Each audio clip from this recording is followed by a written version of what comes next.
Hi friends, a very warm welcome back to our channel. Today we are going to see a story titled The Comet. A long time back, King Chitrasen ruled the Isle of Kundalini. At the time of our story, he had been on the throne for only 2 years. Yet he made every effort to see that his subjects were happy and contented and his rule rivaled Ramraj. Towards this end, he had cut all the taxes by half. The people were really happy that the burden of taxes was reduced. They praised the king in verse and song. The good name of the king Chitrasen echoed from every corner of his island kingdom. This was all to the good. Yet even as the good name of the king was spreading far and wide, the treasury began to run dry.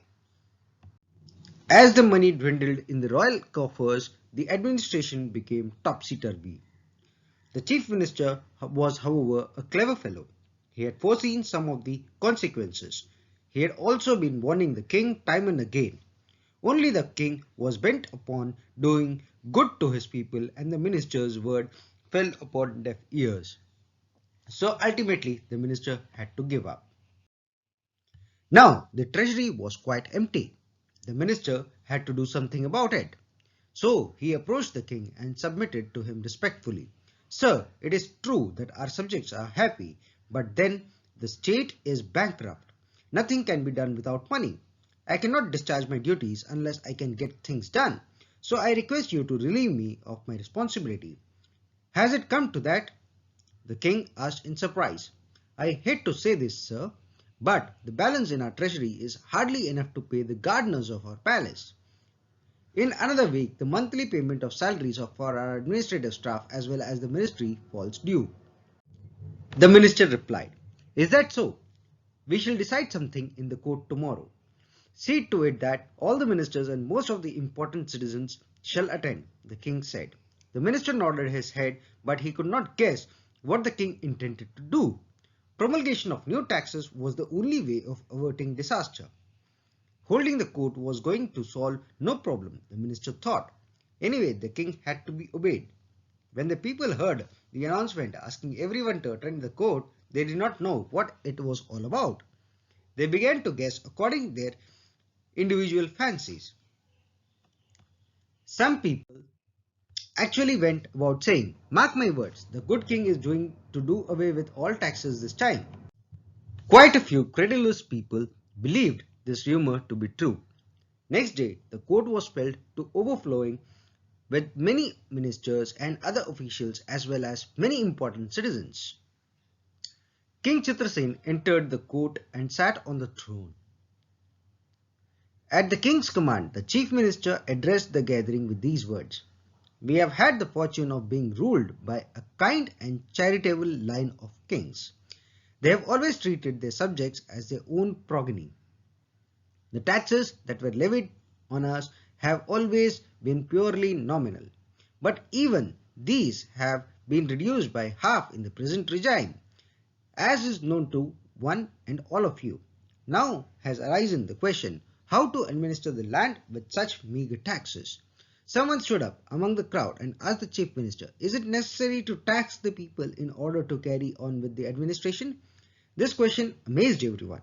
The chief minister nearly had a fit, but he controlled himself and went on.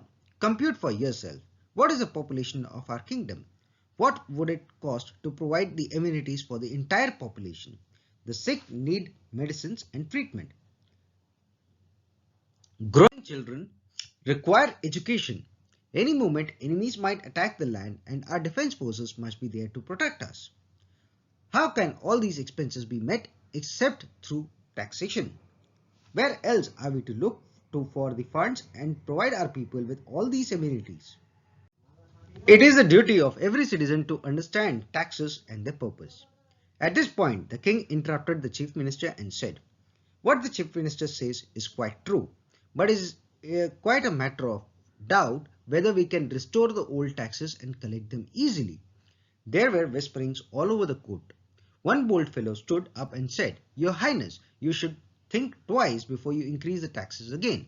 For one thing, it will be a great blow to the good name you have achieved far and wide.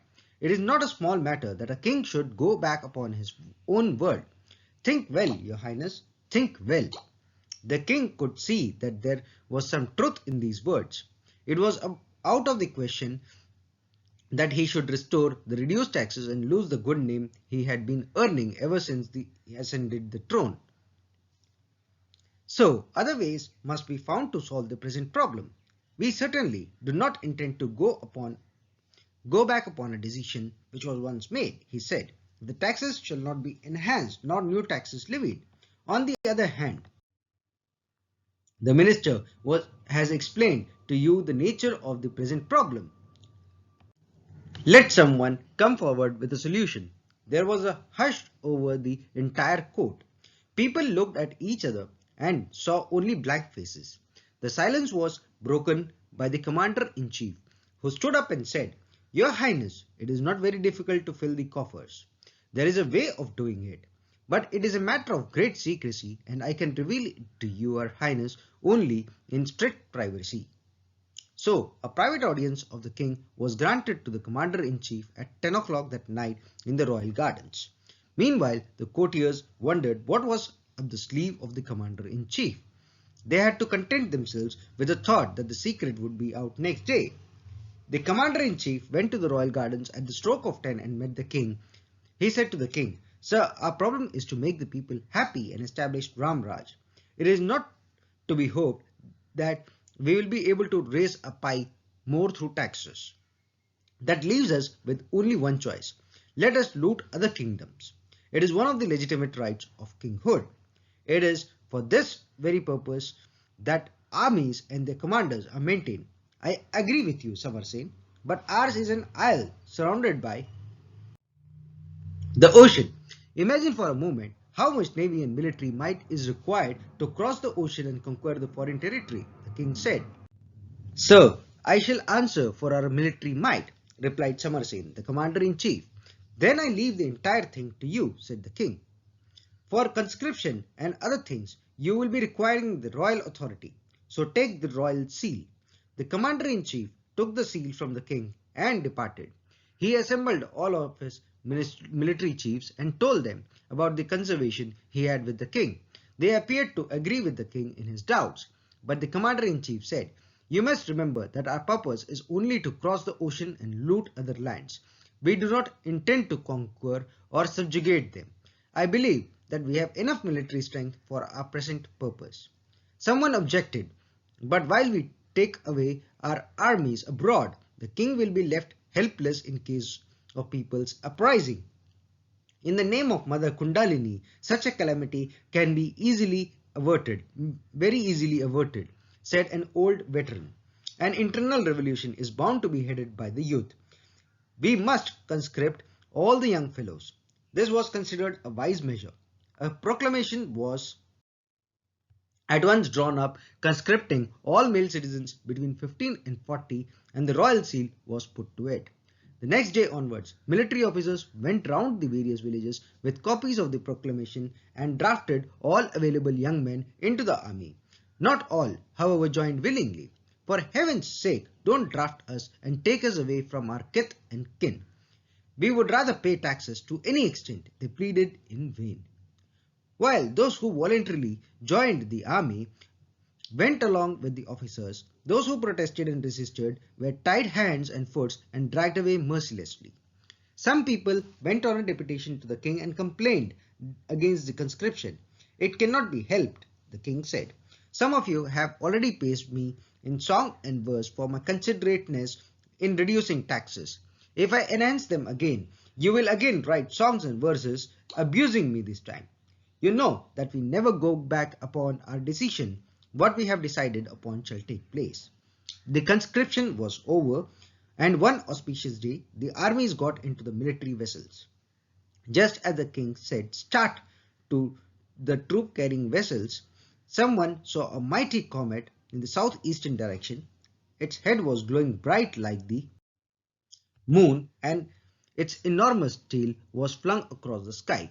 Soon everyone was gazing at it. Awestruck, some of them said, "An ill omen." The court astrologer too considered this as a bad omen and suggested that the boats should postpone their voyage and a more propitious time be chosen. The commander-in-chief scoffed at this and said, "I never heard such nonsense in my life. We have got the bravest soldiers in the world. What harm can the comet do them?" The astrologer tried to persist, but to no purpose. The king himself was inclined to agree with the commander-in-chief, and the astrologer had to retreat.